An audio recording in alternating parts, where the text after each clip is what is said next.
नमस्कार। केदारनाथ से कामाख्या कहानी एक ही है। केदारनाथ से कामाख्या पिकनिक कल्चर सुपरहिट है। महाकाल से कामाख्या हम ना सुधरेंगे ना सीखेंगे। काशी से कामाख्या तीर्थ टूरिज्म हमारा बिजनेस मॉडल है। मुझे पता है कि आप में से बहुत से लोग वीडियो के थंबनेल पर यह लाइन देखकर चौंके होंगे कि अब क्या होने वाला है जी, जिसकी तुलना मीनाक्षी कंडवाल अपने केदारनाथ सीरीज के वीडियोस से कर रही हैं।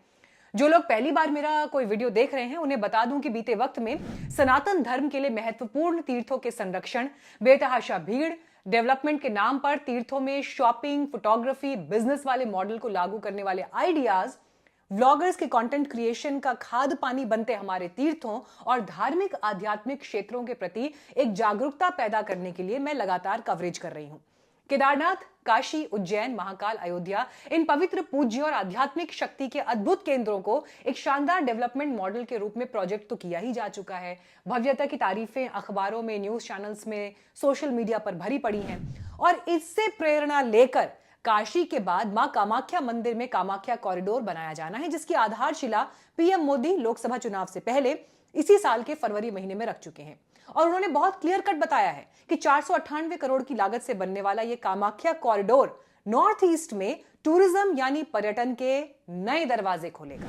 मैं अब यहाँ माँ कामाख्या के द्वार पर आया हूँ।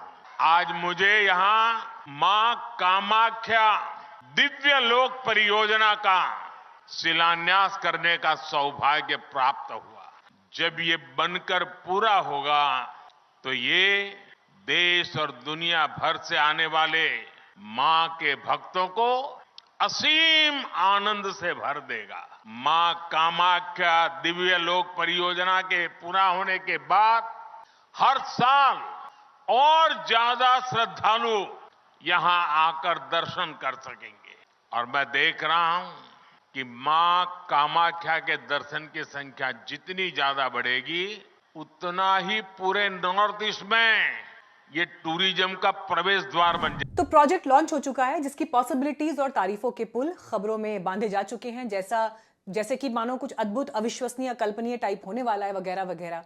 लेकिन जो साधक हैं, जो उपासक हैं, जो तीर्थ को समझते हैं, उनकी पीड़ा प्रोजेक्ट की इसी सोच के पीछे छिपी है कि टूरिज्म का नया हब नॉर्थ ईस्ट बनेगा। टूरिज्म का हब बनने से क्या होता है, केदारनाथ हो, काशी हो, महाकाल हो, ये हम देख चुके हैं, रिपोर्ट कर चुके हैं। अयोध्या में देखिए, रामलला के मंदिर में प्राण प्रतिष्ठा कार्यक्रम के अगले ही दिन 5 लाख लोग वहां पहुंचे और 10 फरवरी को 10 लाख लोग सिर्फ एक दिन में। बनारस तो राजनीतिक, धार्मिक और ऐतिहासिक कारणों से ऐसा पॉपुलर हो चुका है कि गंगा आरती में ही हजारों लाखों की संख्या में लोग पहुंच रहे हैं।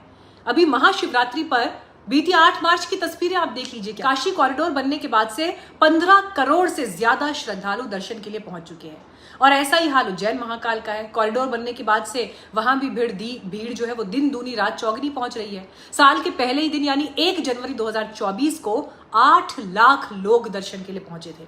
तो जो सबक सरकार और प्रशासन और प्रोजेक्ट बनाने वाले ना ले सके, वो उन साधकों के मन में तो है ही, जिनकी ये चिंता है कि 500 करोड़ का प्रोजेक्ट जब बनेगा तो मां कामाख्या तीर्थ क्षेत्र के मूल स्वरूप का क्या होगा।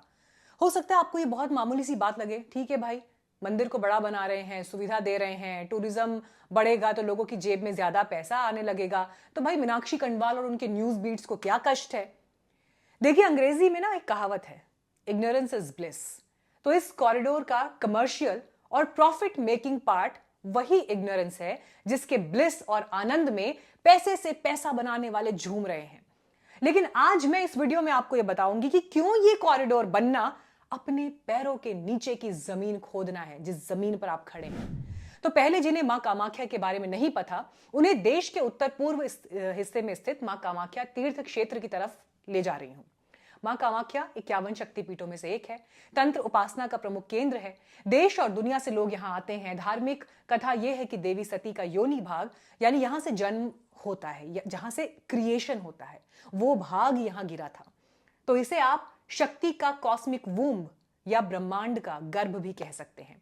यहां मंदिर के गर्भगृह में कोई मूर्ति नहीं, बल्कि गुफा से आता जल है। इस जल का स्रोत किसी को नहीं पता। हालांकि नीलाचल पर्वत पर ब्रह्मपुत्र नदी का ये क्षेत्र है, तो प्रकृति का अपना ये स्वरूप है और इसी जल स्वरूप में मां का स्पर्श दर्शन होता है, यानी जल ग्रहण किया जाता है और गर्भगृह के बाहर दीवारों पर आपको विग्रह दिखेंगे जहां विशाल मूर्ति है, जहां मां कामाख्या का स्वरूप देवी कामेश्वरी और शिव कामेश्वर के रूप में स्थापित है। इसी मंदिर में 10 महाविद्या हैं आसपास, यानी मातंगी, कमला, त्रिपुर सुंदरी, काली, तारा, भुवनेश्वरी, बगलामुखी, छिन्नमस्ता, भैरवी, धूमावती देवियों के मंदिर शामिल हैं। चारों तरफ भगवान शिव के 5 मंदिर कामेश्वर, सिद्धेश्वर, केदारेश्वर, अमृतेकेश्वर, अघोरा, ये सब स्थित हैं और इन सबको मिलाकर एक कॉरिडोर के अंदर किया जाना है। 10 महाविद्याओं के मंदिरों में ज्यादातर मूर्ति नहीं बल्कि प्राकृतिक स्वरूप में उनकी पूजा होती है, जल की पूजा होती है।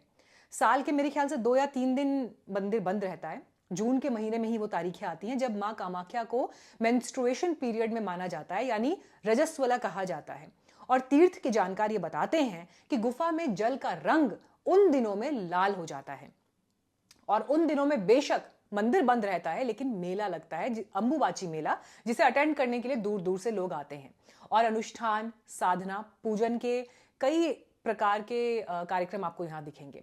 तो मंदिर और मां से जुड़े इतने लेजेंड्स और कथाएं हैं, शक्तियां हैं कि जिनके बारे में बात करने लगूंगी तो 3 घंटे की फिल्म भी कम पड़ जाएगी। और इसीलिए मैं बार बार फोकस कर रही हूं जल पर, क्योंकि ये जल ही वहां पर मां की उपस्थिति है।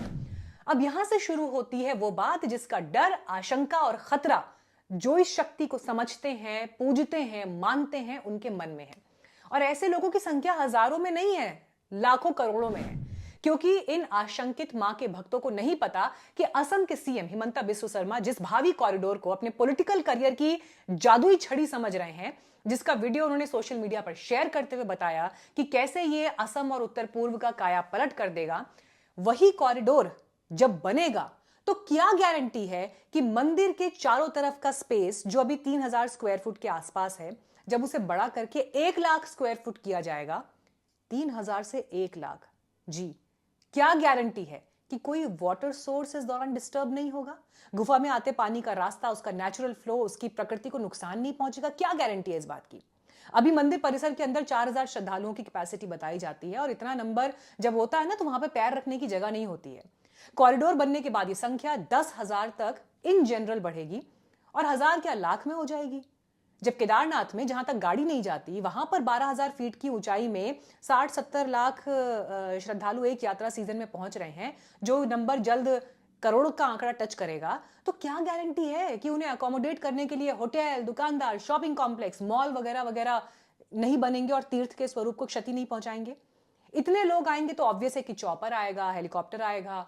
अभी लोग देश के दूसरे हिस्सों से असम की राजधानी गुवाहाटी पहुंचते हैं और फिर बाय रोड मंदिर तक आते हैं, लेकिन कॉरिडोर में हेलीपैड की योजना है। अब इस पर क्या गारंटी है, या पूछूं, क्योंकि मॉडल तो फिर वही केदारनाथ है ना। हेली सर्विस, हवाई टैक्सी, कामाख्या के आसमान में नीलाचल पर्वत पर चॉपर स्वरूपी ओला उबर आपको दौड़ते दिखाई देंगे, उड़ते दिखाई देंगे। रोपवे का भी निर्माण होगा। तो कौन देगा गारंटी कि जब नीलाचल पर्वत और इस क्षेत्र में बम विस्फोट होंगे, बड़ी बड़ी मशीनों और ड्रिलिंग से पहाड़ों का सीना चीरा जाएगा, क्योंकि रोपवे की लग्जरी चाहिए, रास्तों को चौड़ा करना है, मल्टीपल लेन के रूट्स चाहिए। और कॉन्सेप्ट तो फिर वही है ना कि अच्छा जी कामाख्या जाना है तो एक काम करते हैं, ट्रिप ऐसे प्लान करते हैं कि एक दिन में दर्शन भी हो जाए, जिसमें खूब नजारे दिखे, सुंदरता दिखे पहाड़ों की, और बाकी दिन आसपास घूम लेंगे। और इस सोच को सरकार का वेकेशन मोड वाला ये कॉरिडोर का प्लान सपोर्ट करता है, सोने पर सुहागा है। ये तो बेसिक पॉइंट्स हैं जो कोई भी इंसान डेवलपमेंट प्लान और देश के हाल फिलहाल के मंदिरों में दौरा करके आया होगा जहां पर चीजें बदली हैं कॉरिडोर बनने के बाद, वो समझ जाएगा। मैं कतई ये नहीं कहती कि मंदिरों की मरम्मत, उनका संरक्षण और भक्तों को सुविधा ना दीजिए, सब करिए, लेकिन नीयत साफ होनी चाहिए कि तीर्थ और पिकनिक, वेकेशन, हॉलिडे, इनमें फर्क है। आपको लगेगा कि जब ये प्लान ऑलरेडी इंप्लीमेंट हो चुका है तो ये वीडियो मैं आप क्यों बना रही हूं। तो देखिए, जब मैं इस विषय पर रिसर्च कर रही थी तो पता चला कि कॉरिडोर विषय को लेकर गुवाहाटी हाईकोर्ट में केस चल रहा है, जिस पर कई जरूरी सवाल पूछे गए हैं। सरकार को इसे बनाने से पहले एक प्रॉपर सर्वे करने के लिए याचिकाकर्ता कह रहे हैं। और ये जो याचिकाकर्ता हैं ये मां कामाख्या और 10 महाविद्याओं के उपासक हैं, और कोर्ट से भी इन्होंने ये मांग की है कि कोर्ट इस तरह का ऑर्डर करे कि देखिए, जब department of archaeology under the ancient monuments and archaeological sites and remains act 1958 इस विषय पर, इस कॉरिडोर पर क्लियरेंस दे, तभी जाकर ये काम हो। कामाख्या भैरव उपासना फाउंडेशन से राजर्षि नंदी तो इस पर हस्ताक्षर अभियान तक चला चुके हैं और इस मामले को लीगल तरीके से और आध्यात्मिक रूप से लगातार फॉलो कर रहे हैं। It is important to understand that it is not just the temple, it's the very hill, the kshetra itself that is divine. It is on the body of Shiva, of Bhairava, that Ma Kamakhya sits. So these understandings are important for anybody who wants to do any kind of developmental activity on the hill, because it should not in any way impact the spiritual ecological condition of the Leela Parvat and affect the deity, and in course of time affect the spiritual practices that happen there. तो देखिए, मेरा ये मानना है कि simple सी बात है, सरकार ने अगर ये ठान लिया है कि उन्हें प्लान लागू करना है तो करना है, कौन रोक लेगा? कोर्ट में चैलेंज किया जाएगा, लेकिन वहां भी मामला तो जीत और हार के दायरे में भी आएगा ना। तस्वीर किसी भी तरफ हो सकती है, लेकिन देखिए, सरकार से ऊपर भी एक सरकार बैठी है और 3000 साल पुराना एक मंदिर और वहां पर विराजमान शक्ति, कितनी सरकारें बनी, कितनी बिगड़ी, कौन सोच सकता है उनके सामने? तो बात यहां पर सारी नीयत की है। असम और नॉर्थ ईस्ट को देश के बाकी हिस्से से जोड़ने और वहां टूरिज्म बिजनेस को अगले लेवल पर ले जाने के लिए रिलीजियस टूरिज्म के काशी, मथुरा, अयोध्या वाले मॉडल को इंप्लीमेंट करना सबसे आसान, ट्राइड एंड टेस्टेड है। लेकिन मुझे नहीं लगता कि इस विजन को आप सिर्फ कामाख्या क्षेत्र को टूरिज्म हब बनाकर साध सकते हैं। आप 50 चीजें और कर सकते हैं टूरिज्म बढ़ाने के लिए, लेकिन तीर्थों से छेड़छाड़, उनका मूल स्वरूप खराब करना और उस भीड़ को इस तरफ झोंक देना जो शायद अपने आध्यात्मिक पाथ पर अभी उतना ग्रो नहीं कर पाए हैं, या उतने अवेयर नहीं हैं, या उतने सजग नहीं हैं कि वो यहाँ की शक्ति और उसके महत्व को समझ पाएं, उनका वक्त जब आएगा तो वो खुद पहुंच जाएंगे आप वहां पर। कुछ तो आप भी नेचर पर भरोसा रखिए, सही समय आएगा। लेकिन तीर्थ क्षेत्र का मूल उद्देश्य साधना है, सिर्फ और सिर्फ साधना। और उस साधना के लिए सुविधा पहली शर्त कभी नहीं हो सकती। उसका सिर्फ एक आधार है, इच्छा शक्ति, समर्पण और भाव। That's it. तो मेरी ये कोशिश यहीं नहीं रुकेगी। भारत के तीर्थ स्थलों के संरक्षण और उससे जुड़े विषयों को मैं आगे भी उठाती रहूंगी, लेकिन मेरी रिक्वेस्ट है आप सभी से कि आप इस वीडियो को आगे जरूर शेयर करें, इस बारे में बात करें, अवेयरनेस फैलाएं। शायद मां की यही इच्छा हो। मेरा सब्सक्राइबर बेस अभी इतना बड़ा नहीं है कि ये खुद ज्यादा लोगों तक पहुंच जाए, लेकिन नीयत सही है और नीयत यही है कि it's my service to the divine mother. बहुत धन्यवाद वीडियो देखने के लिए।